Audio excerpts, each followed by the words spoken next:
Friends, आज हम बात कर रहे हैं फ्यूचर ग्रुप की और साथ में हम बात करेंगे रिलायंस इंडस्ट्रीज की। फ्यूचर ग्रुप के लिए एक बहुत बड़ी अपडेट निकल कर आ रही है। क्या है अपडेट, अच्छे से डिस्कस करेंगे जिससे आपको भी समझ में आ जाएगा कि क्या ये जो निर्णय लिया गया है ये वाकई में अच्छा है, क्या काबिल तारीफ है।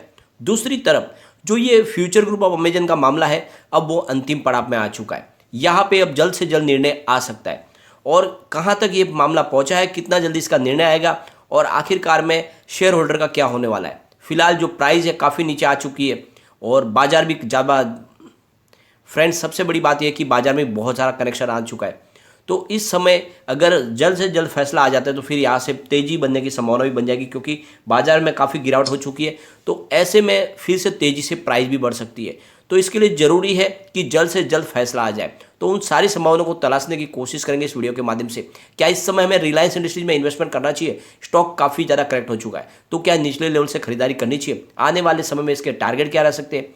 तो सारी संभावनाओं को तलाशेंगे इस वीडियो के माध्यम से। लेकिन फ्रेंड, उससे पहले अगर आप पहली बार हमारे चैनल पे आए तो चैनल को सब्सक्राइब कर दीजिए, एक बेल आइकॉन दबा दीजिए ताकि जब भी नया वीडियो बने पहला नोटिफिकेशन आपको मिले। वीडियो पसंद आए तो लाइक शेयर जरूर कीजिए। चलो फ्रेंड, वीडियो स्टार्ट करते हैं। मैं हूं आपका दोस्त एस बी दवे और हमारे अपने चैनल ऑनलाइन कमाई में आपका बहुत बहुत स्वागत है। फ्रेंड्स, रिलायंस इंडस्ट्रीज ने कम से कम 200 फ्यूचर रिटेल के स्टोर को पूरा का पूरा अपने कंट्रोल में ले लिया है और इसका जो अब कमान है उनके हाथ में आ गई है और उनके जो एम्प्लॉयज़ है उनको भी जॉब की पेशकश की गई है। यानी एक तरह से एक मानवता का परिचय दिया है कि आप जॉब से न जाए, आप हमारे यहाँ पे ही नौकरी करें।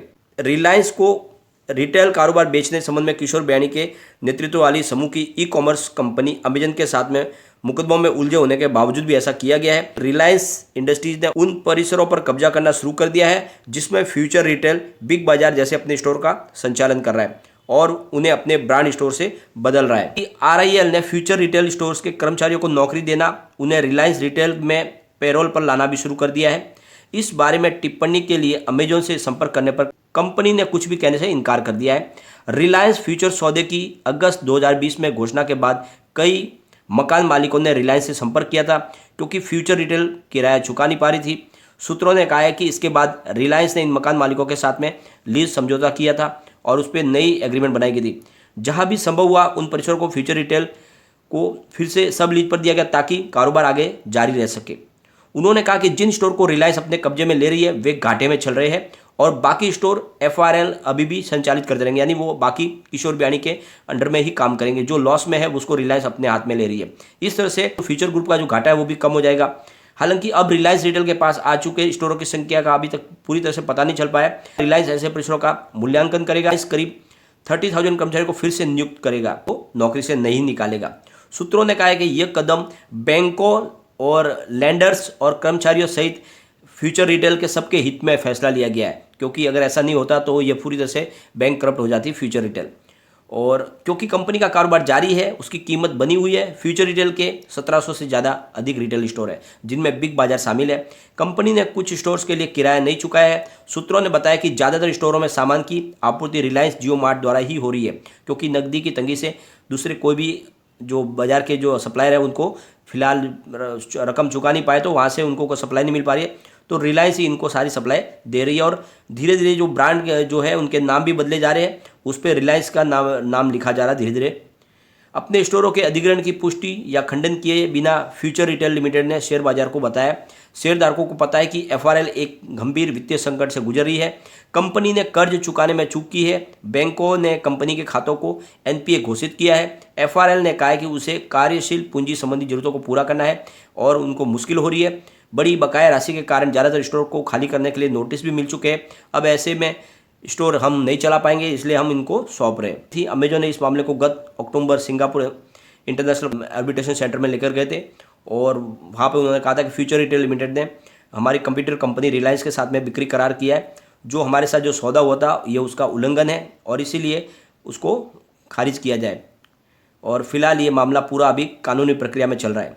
यहाँ पे सबसे बड़ी बात यह है कि अमेजन और फ्यूचर ग्रुप का जो मामला है वो सुप्रीम कोर्ट में है। अब सुप्रीम कोर्ट ने कहा है कि अमेजन और फ्यूचर ग्रुप दोनों को कहा है कि पहले आप नेशनल कंपनी लॉ एपिलेट यानी NCLAT के पास जाए। सुप्रीम कोर्ट ने अमेजन से कहा है कि सिंगापुर मध्यस्थता कार्रवाई पर निर्णय लेने से पहले NCLT से स्पष्टता की आवश्यकता है। NCLT 25 फरवरी को सीसीआई के आदेश को अमेजन की चुनौती पर सुनवाई करेगा। सुप्रीम कोर्ट अब 9 मार्च को मामले की सुनवाई करेगा। सीसीआई के 18 दिसंबर के आदेश ने अमेजन द्वारा जानकारी का खुलासा न करने और 2019 में जो अमेजन फ्यूचर के बीच में जो सौदा हुआ था, सीसीआई ने उसको निलंबित कर दिया है। यानी ऊपर से उन्होंने 202 करोड़ रुपीज़ का जुर्माना भी लगाया। उसका कहना है कि ये जो डील हुई थी फ्यूचर कूपन और अमेजन के बीच में, इसमें बहुत सारी बातें छुपाई गई थी, इसलिए उनके ऊपर 202 करोड़ रुपए का जुर्माना भी लगाया गया। तो एक तरह से उसकी जो ये डील है, इसी के ऊपर तलवार लटक रही है। इससे पहले फ्यूचर के खिलाफ मध्यस्थता मामले में रोक के खिलाफ अमेजन की अपील पर सुप्रीम कोर्ट ने फ्यूचर ग्रुप को नोटिस भी जारी किया था। अब लगातार मामला आगे बढ़ रहा है। दरअसल पिछले सप्ताह अमेजन की ओर से वरिष्ठ वकील गोपाल सुब्रमण्यम ने मामले में जल्द सुनवाई की मांग की थी। फ्यूचर अमेजन विवाद पर दिल्ली हाईकोर्ट के फैसले के खिलाफ अमेजन सुप्रीम कोर्ट में पहुंचा है। दिल्ली हाईकोर्ट के सिंगापुर ट्रिब्यूनल ने अमेजन की मध्यस्थता की कार्रवाई पर रोक के फैसले को सुप्रीम कोर्ट में चुनौती दी है। 5 जनवरी को दिल्ली हाईकोर्ट ने सिंगापुर ट्रिब्यूनल में अमेजन की मध्यस्थता की कार्रवाई पर रोक लगाई थी। डिवीजन बेंच ने फ्यूचर ग्रुप की अपील पर अंतरिम आदेश पारित किया था। 1 फरवरी को अगली सुनवाई तक मध्यस्थता पर रोक रहेगी। हाईकोर्ट की सिंगल बेंच के सिंगापुर मध्यस्थता जारी रखने के लिए आदेश पर रोक लगाई हुई है। हाईकोर्ट ने कहा था कि सीसीआई द्वारा डील को दी गई मंजूरी पर रोक लगाने, उस पर तथ्यों को छुपाने के फैसले में प्रथम दृष्टया मामला फ्यूचर ग्रुप के पक्ष में जाता हुआ दिखाई दे रहा है। मंगलवार को हाईकोर्ट के सिंगल बेंच ने फ्यूचर की सिंगापुर मध्यस्थता की आदेश है उसको समाप्त करने की याचिका खारिज कर दी थी। इसके बाद मामला डिवीजन बेंच के सामने अपील किया गया है। तो फिलहाल ये एनसीएलटी के पास जाएगा, जो बॉल है उनके पाले में है, वहाँ से क्या अभी फैसला आता है। लेकिन फिलहाल जल्द ही इसकी सुनवाई होने की संभावना बनी हुई है। इसके बीच में अगर एक बार हम कारोबार को देखें तो फ्राइडे को फ्यूचर रिटेल लिमिटेड 45.6 पर आ चुका है, जहाँ पे अच्छी खासी तेज़ी, हमें करीब 6% की तेज़ी देखने को मिली। और फ्यूचर लाइफ स्टाइल की बात करें तो फिलहाल स्टॉक 51 पर है, जहाँ पे अच्छी खासी 6.5% की तेज़ी हमें देखने को मिली। और फ्यूचर सप्लाई चेन की बात करें तो 61.50 पर स्टॉक है, जहाँ पर 6% की यहाँ पे भी अच्छी खासी हमें तेज़ी देखने को मिली। फ्यूचर इंटरप्राइज की बात करें तो 8.25 पर है, जहाँ पे करीब 5% की तेज़ी देखने को मिली। और फ्यूचर कंज्यूमर लिमिटेड 6.95 पर आ चुका है, यानी 7 रुपीज़ के आसपास। यहाँ पे शानदार करीब 8.5% की तेज़ी हमें देखी। तो यहाँ पे तेज़ी तो बनी हुई है। और एक अच्छी बात इसके लिए रही कि बाजार बहुत ज़्यादा करेक्ट हो चुका है। तो ऐसे में अगर मामला जल्दी से सुलझ जाता है तो फिर यहाँ से तेज़ी से प्राइस बढ़ने की संभावना बन जाएगी। चलते हैं रिलायंस इंडस्ट्रीज़ की तरफ।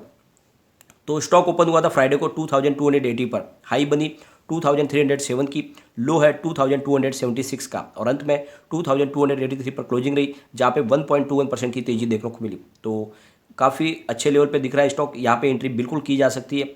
1876 इसका 52 वीक का लो है, 2751 इसका 52 वीक हाई है। फिलहाल स्टॉक आपको 2300 के आसपास मिल रहा है, तो खरीदारी इसमें करनी चाहिए। इन्होंने जो रिजल्ट दिया है, रिलायंस ने रिजल्ट बहुत ही बेहतरीन दिया है। क्वार्टर 3 का रेवेन्यू 1.85 लाख करोड़ रुपये निकल कर आया, जहाँ पे 56.99% की ईयर ऑन ईयर बेसिस पे बढ़त देखने को मिली। Net income 18.55 thousand crore rupees की है, जहाँ पे 41.5% की ईयर ऑन ईयर बेसिस पे बढ़त देखने को मिली।